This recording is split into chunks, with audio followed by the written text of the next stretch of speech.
Ça suit l'évolution du cyclisme féminin, on le voit ces dernières années, mais on grimpe un petit peu en difficulté parce que on va avoir 3 secteurs supplémentaires. On était avec 17 secteurs les années précédentes et cette année il y en aura 30.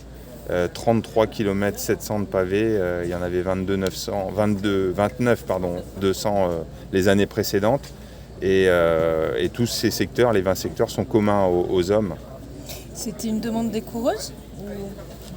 Alors, il n'y avait pas forcément de demande sur la difficulté des parcours, mais nous, on souhaitait faire évoluer notre parcours, et notamment parce que on allait inscrire les 2 épreuves le même jour. Il fallait aussi rapidement récupérer le parcours des hommes, trouver des points communs avec celui des hommes. Alors, on ne fera pas tous les secteurs sur cette partie, on va dire, sud de Denain. On avait pour habitude à Denain de faire des tours de circuit, puis ensuite on faisait une petite boucle au sud, et puis on partait sur Ornain qui était notre premier secteur. Après une 60aine de kilomètres, là elles vont vite rentrer en action puisque au bout de un peu moins de 30 km, elles seront sur le premier secteur pavé. Donc ça change un petit peu les stratégies de course et la donne. Et effectivement, il sera un peu plus exigeant que les années précédentes. Le fait d'avoir la course femme en même temps que la course homme, enfin le même jour en tout cas, vous n'avez pas peur qu'elle perde un peu en visibilité par rapport à l'année dernière ? Alors, on a fait, si on regarde les audiences télévisuelles, on était à peu près à 2 millions de téléspectateurs en pic, donc ce qui est déjà été une belle performance. Je pense qu'en passant juste après les hommes, on va encore gagner un petit peu, plus l'arrivée qui sera un peu plus tardive, 18h20. Donc j'imagine que les gens vont rester quand même devant leur télévision. Et après sur le bord des routes, les spectateurs, ils seront, je pense, plus nombreux par rapport au samedi, puisqu'il y aura à la fois le public des hommes et des femmes, et j'imagine qu'ils vont rester, enfin c'est ce qu'on va aussi apporter comme consigne, c'est-à-dire rester sur le bord des routes avant de quitter le lieu. Et je pense qu'on aura, pour moi, plus de monde sur le bord des routes et en télé également. C'est quoi la première raison d'origine en fait, d'avoir ces 2 courses désormais une seule jour ? C'est-à-dire qu'il y a deux raisons. C'est à la fois c'est vrai qu'avoir 2 épreuves de cette envergure-là le samedi et le dimanche, ça bloquait énormément de routes, ça bloquait beaucoup de communes. Et c'est vrai que de pouvoir le faire en une seule journée, et à la fois en termes de sécurité, on a moins d'agents de sécurité puisque là ils n'auront pas à être mobilisés sur 2 journées, mais sur une seule journée. Donc il y aura des forces de l'ordre qui seront mobilisées sur la journée du dimanche. Et ça permet de mutualiser aussi et de rationaliser les coûts. Ça coûte moins cher. Ouais. Oui, il y a aussi cet effet-là. Et puis je vous le dis aussi par rapport aux communes, d'avoir le fait de ne pas bloquer pendant 48 heures. Il y avait aussi des plaintes, des consignes de ce côté-là. Ouais. Paris-Roubaix Femmes était toujours pas rentable ?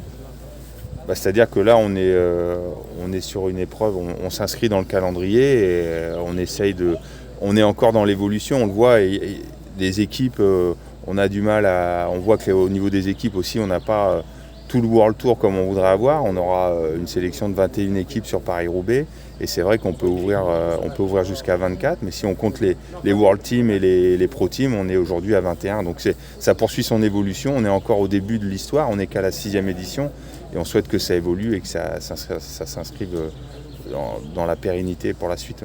Vous l'avez comptabilisé, l'économie, le coût financier, la réduction du coût financier ? Voilà, il faudra demander chez nous, je n'ai pas les chiffres, pas vous apporter. La raison c'est quoi ? C'est le départ du gros sponsor principal qui était accolé au nom ou pas ? Oui, il y a aussi le sponsor qui a souhaité mettre plus de visibilité sur le Tour de France femmes avec Zwift. On parle de Zwift, mais on a également la région qui nous soutient dans ce projet, les Hauts-de-France. Ça compense ? Oui, ça compense. Et puis, alors là, je ne pourrais pas vous donner en détail les chiffres, je ne les ai pas. Moi, c'est plutôt la partie sportive, la sélection des équipes, le tracé de parcours. Mais effectivement, d'avoir les 2 épreuves sur la même journée, c'est sûr que ça rationalise les coûts. L'absence de Pauline Félan-Prévot ne va pas faire perdre aussi un petit peu de visibilité et d'intérêt par rapport au grand public ? C'est sûr qu'elle attire, quand elle est au départ, il y a forcément un engouement, puisque on est en France, on est sur des courses françaises. On l'a vu l'an dernier sur le Tour de France femmes avec Zwift, l'engouement que ça a créé. Alors c'est vrai qu'elle l'a gagné l'an passé, maintenant elle se consacre, on va dire, sur un autre calendrier puisqu'elle vise les classiques ardennaises et principalement Liège-Bastogne-Liège. On a vu qu'elle était très en forme au Tour des Flandres. C'est vrai qu'on aurait aimé l'avoir aussi cette année pour remettre son titre en jeu. Alors on espère qu'elle reviendra, mais c'est aussi un parcours exigeant pour des spécialistes de classiques. On le voit avec Lotte Kopecky, on le voit aussi avec des équipes comme Trek, avec Lucinda Brand, qui est aussi une spécialiste de ce type de terrain. Et puis on aura aussi une équipe FDJ Suez en très grande condition, avec Francisca Cor qui a fait un très beau Tour des Flandres, et puis Élise Chabet qui a gagné l'Estrade Bianchi en début de saison. Donc on a quand même des coureuses qui se spécialisent, et on espère bien sûr les filles qui visent des grands tours revenir sur ces épreuves-là plus tard. Quel message vous pouvez envoyer du coup aux spectateurs qui verront les hommes passer ensuite les femmes?